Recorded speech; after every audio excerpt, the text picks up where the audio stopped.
There's more work to be done, but for the first time in more than 2 years, the state of Illinois has a budget. We'll talk about it next on Capitol View.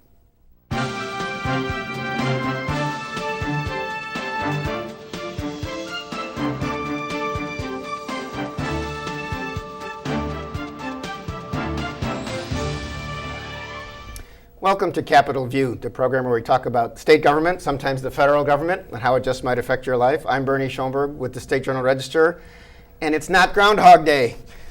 So many shows we've said there's no budget, there's no agreement. We have a state budget. Here to talk about it with me, a couple of folks who watch this stuff. Matt Dietrich is back. Welcome, Matt. He lives in Springfield and a writer now with the Better Government Association. Welcome back. Thank you, Bernie. And Adam Rife, TV viewers know you. Anchor and reporter with WICS-TV in Springfield. Thank you, Bernie. Adam, thanks for coming back. Okay, I'm going to hold up this old form of communication known as the newspaper, State Journal-Register. At last, Illinois has budget. We would have said a budget, but there is only so much room. We have Representative Steve Anderson shaking hands with Mike Madigan. So somebody who might I don't know what's going to happen, but Mike Madigan has been made a villain by the governor, but Mike Madigan also kind of led the final compromise that drew some Republicans and got a budget done. The governor vetoed it. It was overridden just late in the week on Thursday. The vote on the main question of the new tax, which raises the individual income tax from 3.75% to 4.95%. Almost the 5% it used to be before Bruce Rauner was governor. Mm-hmm. There were 71 votes, and they needed exactly 71. There had been 10 Republicans who joined Democrats in the House to pass the tax. Some of them did not vote for the override, but 10 of them did, and some Democrats who had voted against the tax voted for the tax. Gentlemen, what does this mean? Well, for taxpayers, of course, it means, as we've heard over and over again from the opposition side, a 32% income tax increase. Not quite what it was under the 2011 temporary tax increase, but close to it. But it also means that measure of stability.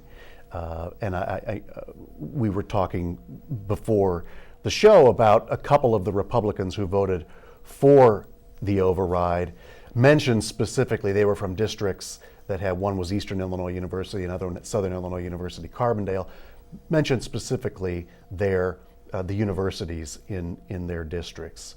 And I think Senator Dale Ryder was also in that case, where right, you because had he's Eastern Illinois University in his right. district. And I think that for a lot of them, the pressure just became too much. These, talking about higher ed specifically, these institutions really support communities. They are the economic drivers in those communities.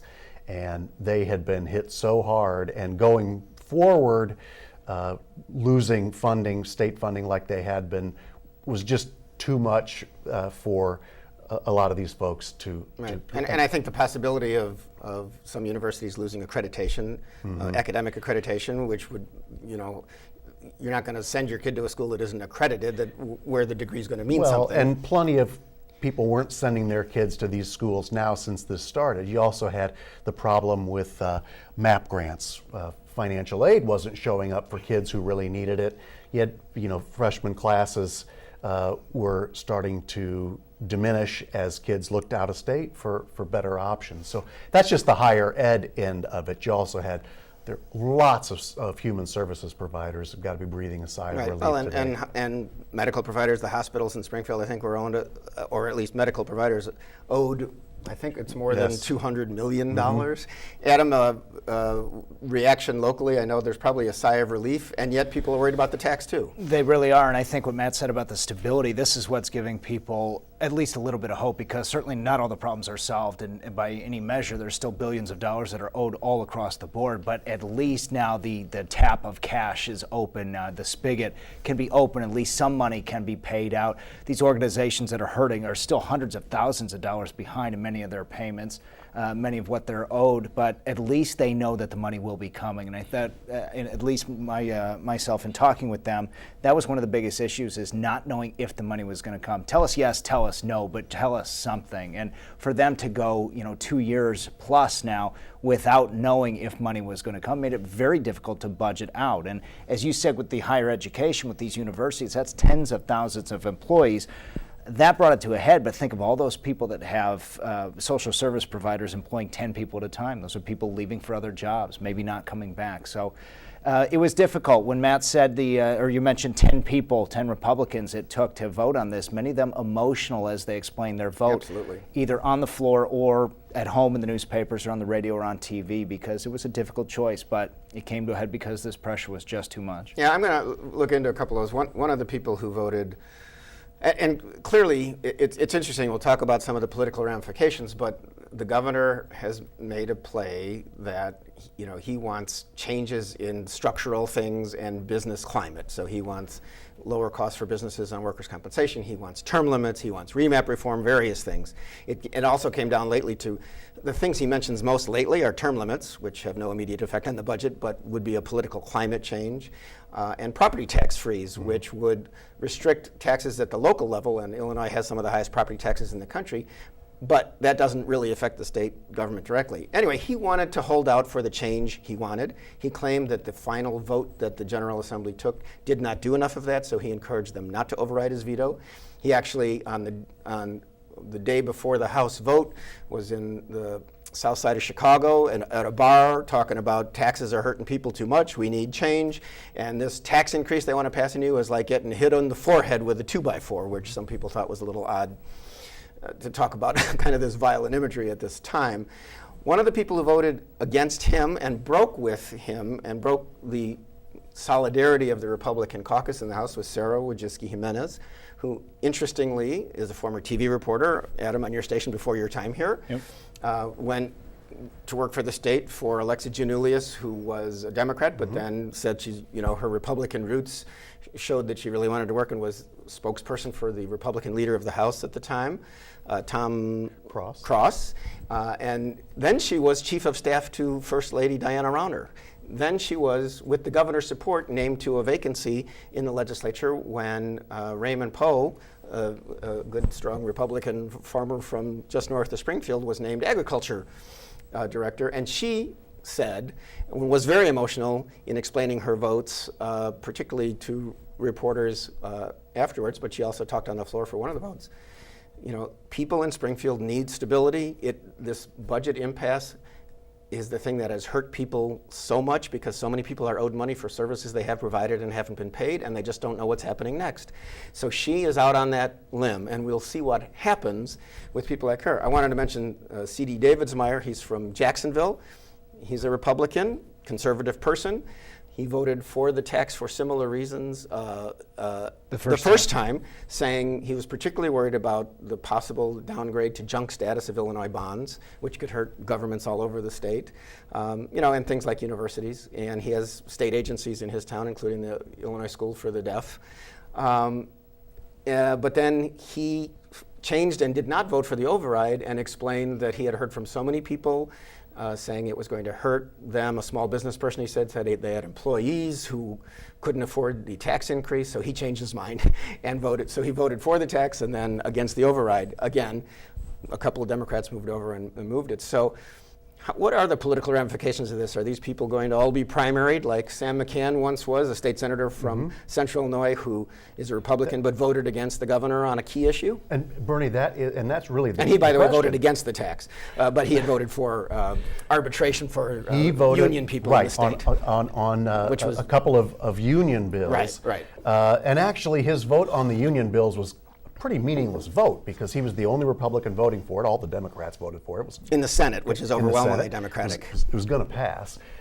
And Rauner and the Republican Party really threw everything at him in 2016 and failed. They spent more than $3 million through various groups. Now, that was one candidate one errant vote. I think you could have viewed that as, we're going to make an example of him. Anybody else does this. Well, now you've got, what, 10?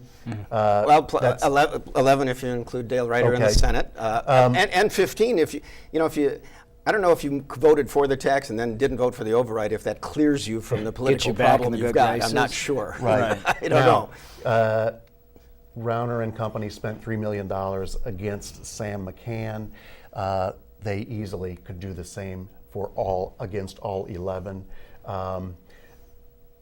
That is a big question that we'll know the answer to in just a few short months when the primary season gets underway. But this is where the money that's coming into this election cycle is really going to come into play. Can the governor really mount an effort against 11 lawmakers in a primary?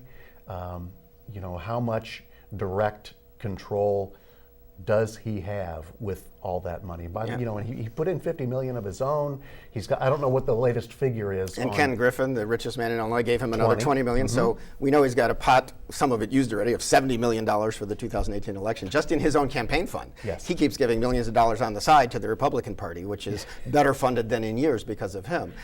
Adam, what do you think people are? You think? Well, I know in we'll- Springfield, do you think people are going to take out their anti-tax fervor, which they've shown online, against all of these reps? Or might these reps say, yeah, we need a budget, and you think people could understand the argument that we needed stability after 2 years? I think if all the voters could see how Representative Wojcicki-Jimenez laid it out, you can certainly understand why she made a difficult vote. Whether you agree or not, at least you are saying this is somebody who's taking the issues of my district at heart.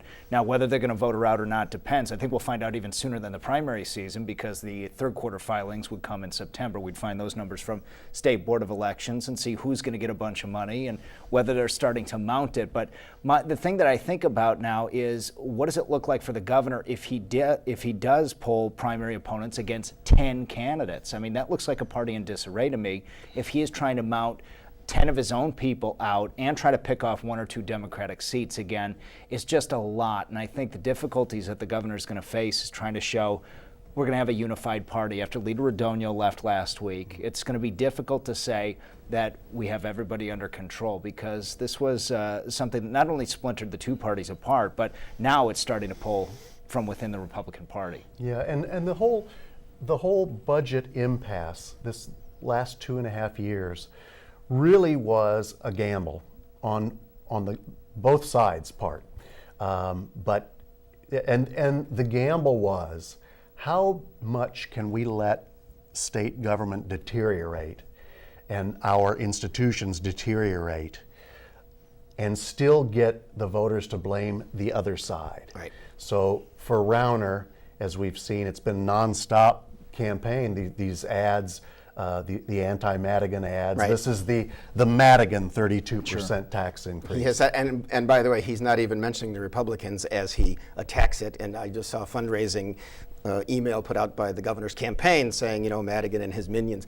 He's not mentioning the Republicans that voted for it. So he's still going to try to paint it as apparently a Democratic tax increase. So will that work, or will the Democrats be able to say, but it was the governor who said crisis creates opportunity, which he was quoted at the Tribune editorial board in 2015. He's talked about in the past, trying to drive a wedge between Democrats and their union friends and social services, and which will they pick in a crisis? Mm-hmm. Well, it turned out that it was the Republican side that cracked, because those people went over and voted with Madigan and with the Democrats. But what it does allow is it allows the governor to still maintain that he is not giving in. This was over his head. He did not cave on any of the issues. He still maintained that we need those reforms and didn't back down from any of them. So politically, I think he's able to say, if we do go after those, the governor, if he does go after those 10 Republicans who voted, he is still strong in saying, I did not cave on any of these issues. I am the one who is still going against Madigan, going against these tax increases. Right, but it is also And I didn't true, back and down. it should be noted, there is some pension reform in what was Still to come. passed. Even in what they passed, there's a tier tier 3, three, right. which would allow, I think, new employees to do a 401k style plan, which would be a lot cheaper in some ways for state government, and something that the governor has advocated. So there are changes like that there, and it is also fair to say, I think, that while he doesn't mouth the words that I would be okay with a 4.95% tax increase, the governor had previously, just a couple weeks ago, in basically the Republicans who announced their capital compromise, and I use air quotes because it was Republicans in the House and Senate who announced it and said Democrats should go along. And it was a compilation of various things from what the Senate had worked out in the grand bargain, bipartisan. But it included a 4.9% tax increase, or increase to 4.95%. And those Republicans said, and the governor's office did not disagree, that he would agree to that. So he was okay with the tax increase exactly the size we got. Yes. But now that it doesn't have It's the a other massive side tax issues that he increase. wants, which, by the way, the Republicans in the House and Senate who voted against him still say they want to work on with the Democrats. He was okay with that, but now he is totally disavowing that. And we will see again how this plays out in the public. We heard this a lot over the last 2.5 years, this massive tax increase. It's But he Madigan always and adds with no Democrats, they want reform. the massive tax Right. increase without reforms. But it always seemed like if he would get term limits, he'd be okay with the tax increase, which then wouldn't be a massive tax increase anymore. That's even though right. the amount would have Things been do the same. change, yeah, because businesses would flock to Illinois if we got term limits and remap reform, and some real business reforms like lower workers' compensation costs. And and this is another thing that I think that Rauner had been gambling on. That when he was elected, the state was needed some immediate change and some immediate order brought to things. And throughout this, Rauner has always looked, I don't know how many years down the road, a long way down the road. Reform workers' compensation, enact term limits, and then someday our economy is going to boom. We're going to get all this. And he said it would happen manufacturing. quickly. So I think what I thought he lost sight of the fact that when you are governor, you do have a job that you have to do every day. You are also the ideological leader of your party, and you have to look for that stuff too. It's fine. Of course, everybody wants us to be competitive with workers' compensation, and if term limits is something that you really believe in, you can work for them. But that's not something that you can stop the immediate needs to go for. That's why we had everything falling apart. It's arguable because obviously you can stop it for a while and hope that the pressure builds to make people break your way. It just broke the other way.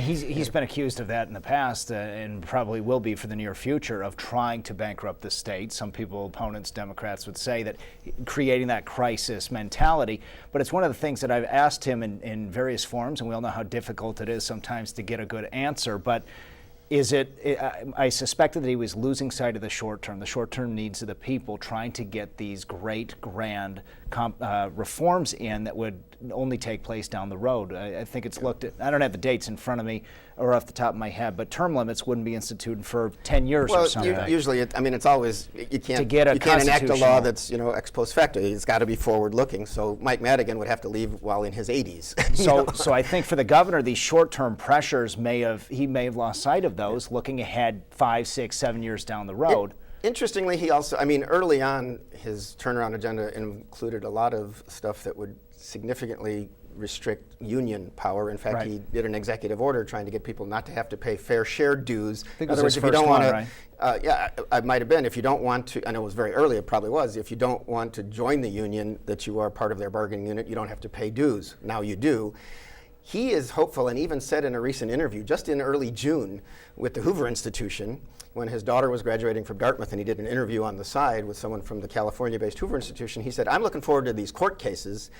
There's an Illinois state employee who has sued over fair share dues, who doesn't think they should have to pay into a union that they don't believe in. This is what happened, the law changed in Wisconsin because Scott Walker got it done with a Republican legislature. Bruce Rauner has been trying to get this done in Illinois, but he has a Democratic legislature, hasn't been able to get it done. But he thinks the big change nationwide and in Illinois will be to erode that public union power through what he expects will be a good result in a Supreme Court case to restrict union power. And he just said that like a few weeks ago. which he used to be pushing for directly in the turnaround agenda, and he has moved on to other things because it was maybe became clear to him that the Democratic legislature wasn't going to do it. Well, he was, as soon as that executive order actually that he signed was on February 9th, and I remember that date because I'd just done a story for the Better Government Association. February 9th, 2015 was the day he issued that executive order that was a direct shot at unions. It was also the first scheduled day of negotiations between the administration and AFSCME Council 31, which the represents largest like state employee 38,000 state Yes. workers, which is still at impasse. So, and they're still operating on the contract that has now expired as of mid-2015. It's important. That very likely will end up before the Supreme Court of Illinois next year, Yep. and then the Supreme Court will decide one way or another. There is the distinct possibility that you could have next summer or at some point in the height of the 2018 gubernatorial election, you could see a strike if things go. Well, we'll see what. And way. these other cases I was talking about, by the way, are U.S. Supreme Court. So we could see Yes. action in the Illinois court on the AFSCME contract, U.S. Supreme Court on labor law in general. Well, which may be by design. I mean, to get some of these issues, if he's looking for a victory next summer or next fall, might be a good time to get one, obviously, as we head towards the election. We'll see. And they probably would have had a victory on that very issue had Antonin Scalia not died right as that case was being decided, the predecessor to the current To Supreme Neil Court Gorsuch, case. yeah. And Neil Gorsuch seems to be in line philosophically with Had Scalia still been on the court when they ruled on the previous case, then you wouldn't have had this 4-4 deadlock like you did, which is why they've revived the Janus case. Okay, which is the name of the state employee. Yeah. Exactly. Interesting. We should mention, there's a lot of relief, social service agencies, because we have a budget for the first time in more than 2 years. But there is still a question of school funding, because one thing the Democrats wrote into this bill is that in order to spend the money on K through 12 schools, it has to be under a new kind of formula. They call it evidence-based, so you make sure that our old formula, which the governor always talks about, it changed in 2003 under Democrats. Actually, the biggest change, the serious change to what we have now came I think it's 17 or 18 years ago. But the new formula would direct more dollars to poorer schools or schools in need. The legislature passed Senate Bill 1, which would do this. It's a whole formula change. Andy Manar, state senator from Macoupin County, has been a key behind this. The governor's education aide, secretary, Beth Purvis, told Jason Neville of our staff at the State Journal-Register that the governor is 90% for that bill, but because it gives too much Chicago, he's going to veto it. Yeah. That headline seemed to catch a lot of attention around the state. Governor 90% for bill, but will veto. A lot of people saying that shows the governor doesn't compromise. Right. On the other hand, either that bill or a compromise towards it, something like what Jason Barrickman, a Republican state senator from Bloomington, is working on, will have to be enacted for schools to get their money from this budget and to open in the fall. So what do we think is going to happen? Well, I think that what happened with SB 1 is that the governor does not have that bill yet. That's why he hasn't. The Senate held it. Right. The Senate held it. Had the Senate sent him that bill on May 31st, as soon as it was passed, he would already have vetoed it, and the debate would still be going on. Now, when this lands on the governor's desk, he's got a big decision to make, because if he vetoes SB 1, which passed with only Democratic votes. Is that right? Yes. Yeah. It does not have, it passed the bare minimum in the House, 60 votes. I believe it's 60, Okay. right? So And not enough for the veto override. So there's not enough to override a veto of this. So if he vetoes it, effectively what he is probably doing is vetoing K-12 education funding, which would be the opposite situation of what we've had during the last 2 years. We had in FY16 and 17, we had no budget, but we did have a K-12 education budget. Right, because in the first year, the governor vetoed everything except education so that schools could open. And in the second year, they agreed to a full year for schools while only a stopgap for other things. So he's really rolling the dice if he decides to veto it, as he said. Now, he could mandatorily veto it, but Speaker Madigan is notorious for not not acting on a mandatory veto. Well, and I did a column on that years ago with another newspaper. He philosophically thinks the mandatory veto should be kind of unconstitutional or is too broad, but on the other hand, he's also fighting with Rauner, so that could be part of the deal. It's important to note that $350 million for K through 12 education, not just tied to SB 1, it could be any funding reform bill. They have to get something, but SB 1's the only one right now that's passed both chambers. And the Barrickman bill that you mentioned, I don't believe it's been called for a vote in either chamber, correct? So, so the best People chance forget right the now, Democrats control the legislature, but they think they can move them because the governor is backstopping, but now the budget showed that it has broken the other way for now. So unless they're willing to negotiate on another bill, and there has been a few rumors, would the governor call a special session just for reforms? That's maybe the next step. Nothing confirmed yet, but SB 1 is their best chance. So as you mentioned, all the pressure right now, if and when the Senate sends that to his desk, is on the governor. Do schools open in the fall, yes or no? That's essentially what that signature comes down to. We will see. Well, I should mention, we've seen a few people. Elaine Neckeritz is one Democratic representative from Northbrook who has said she's leaving the legislature. Chad Hayes is a Republican from Danville who just announced, with a 2-page letter to his leadership and local Republicans in his area, that he's leaving the legislature also. And he was just talking about the distrust between the governor and the speaker, the parallelization of Illinois government. Part of his letter was ego, money, and power eclipse the desire of well-meaning and honest public servants. Blame, press conferences, and talking points have replaced governing. Voices of moderation and reason are increasingly elbowed out by well-financed fringe elements. And he also said the functionality of the General Assembly today is simply untenable and counterproductive. So I know he plays in a band, so I know he's a musician too, but he's out. What does this say? I mean, this was written before the budget was actually passed, but it kind of talks to where we are today. Well, I do think that we're in a situation where we've seen the kind of deadlock that we have not seen before.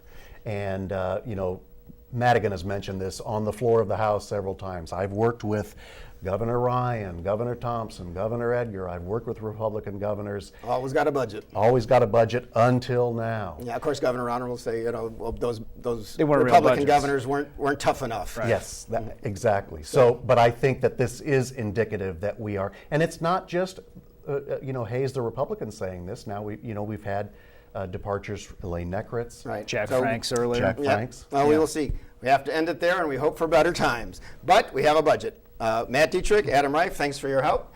I'm Bernie Schoenburg. Thank you for watching, and we'll see you next time on Capitol View.